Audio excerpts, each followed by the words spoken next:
आज हम बात कर रहे हैं न्यूजीलैंड स्टडी वीज़ा के बारे में। स्पेशली ओनली +2 वाले स्टूडेंट के लिए बात करेंगे, उनको कैसे अपनी एप्लीकेशन करनी है और किन किन बातों का ध्यान रखना है।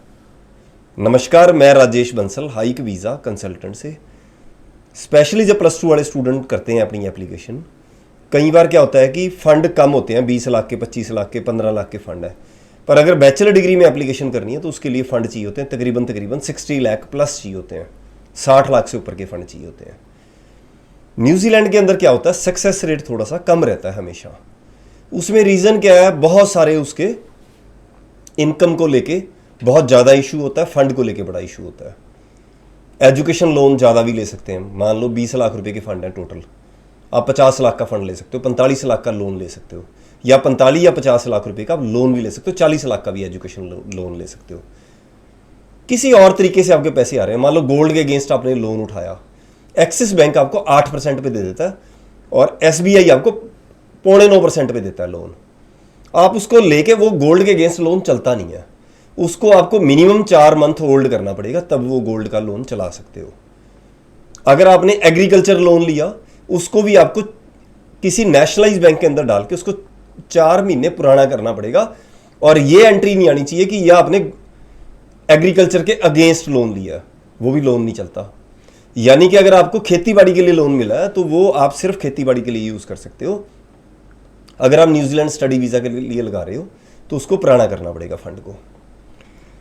इसके अलावा पोस्ट ऑफिस में पैसे हैं। पोस्ट ऑफिस में कई बार क्या होता है, RD बंदे की कंप्लीट हुई, आपको पोस्ट ऑफिस बोलेगा जी हम तो आपको कैश ही देंगे पैसा। आपने अगर वो पैसा कैश ले लिया तो एक दिन पुराना माना जाएगा, उसको 4 महीने फिर पुराना करना पड़ेगा।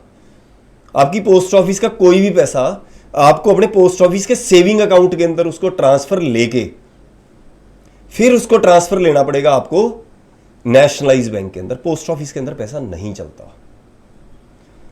ऐसी कोई ग्रामीण बैंक के अंदर पैसा पड़ा है, कोई और कोई छोटे मोटे कोई आप प्राइवेट कोई लोन लिया आपने, यानी कि जैसे हम HDFC क्रेडिला से लोन ले लेते हैं, या और बहुत सारे ऐसे छोटे छोटे बैंक हैं प्राइवेट, अगर उनसे लोन लेते हैं तो वो लोन इतनी जल्दी एम्बेसी नहीं मानती, या उसको हम अकाउंट के अंदर डाल लेते हैं पैसे को और उसको थोड़ा सा 2-3 महीने पुराना कर लेते हैं।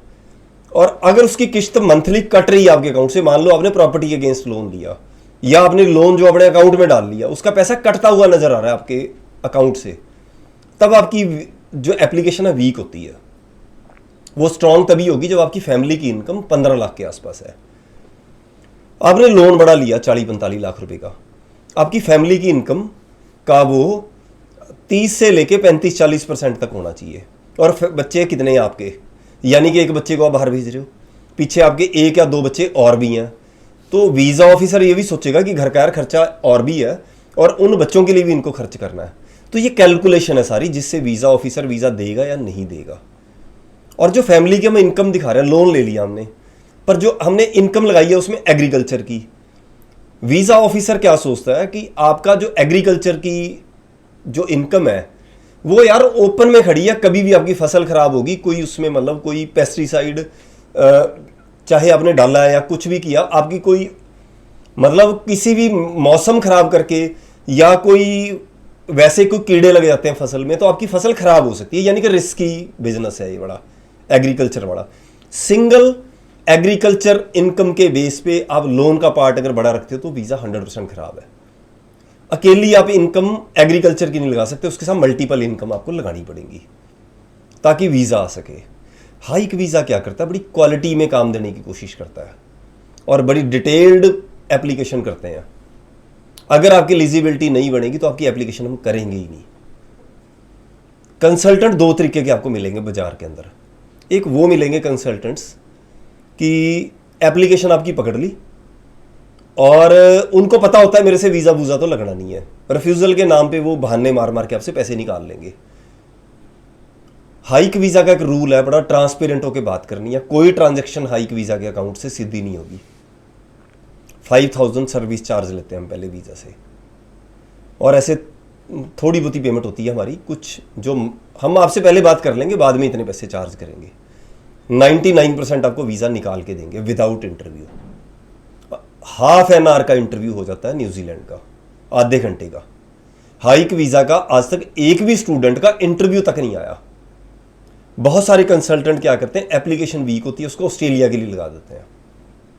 अब बच्चे की एलिजिबिलिटी बनती नहीं है, आर्ट्स का स्टूडेंट है या कोई और कमी है, फैमिली की इनकम भी कम है। अब कस्टमर का नुकसान होता है, बच्चे का 1.5-2 साल का गैप पड़ गया। हाइक वीज़ा को लगता है कि यार बच्चे का गैप डाल दिया, हमारे करके अगर गैप पड़ गया तो वो भी बड़ी दिक्कत वाली बात है। अगर उसका पैसे का नुकसान हुआ है तो हमें लगता है कि हमारी मिस्टेक है, उसमें हमारा बच्चे का वीज़ा हम नहीं लगवा सके। हाइक वीज़ा रेयर एप्लीकेशन पकड़ता है उसी स्टूडेंट का जिसका वीज़ा पक्का आएगा। 99% हमारा रिजल्ट पॉजिटिव रहता है। कोई न्यूजीलैंड को लेके इसमें बहुत लंबी चौड़ी मतलब इसमें क्वेश्चन हो सकते हैं क्लाइंट के भी, कई बार पता ही नहीं होता क्लाइंट को। आप अगर बहुत डिटेल्ड बात करना चाहते हो तो अपने केस को लेके नीचे लिखे नंबर पे कॉल भी कर सकते हो, कमेंट भी कर सकते हो। कोई और टॉपिक है आपका वीडियो को लेके, न्यूजीलैंड का कोई सवाल है उसके ऊपर कोई चाहते वीडियो बन जाए तो उसके ऊपर आपको वीडियो मिलेगी, आप कमेंट कर सकते हो। नमस्कार।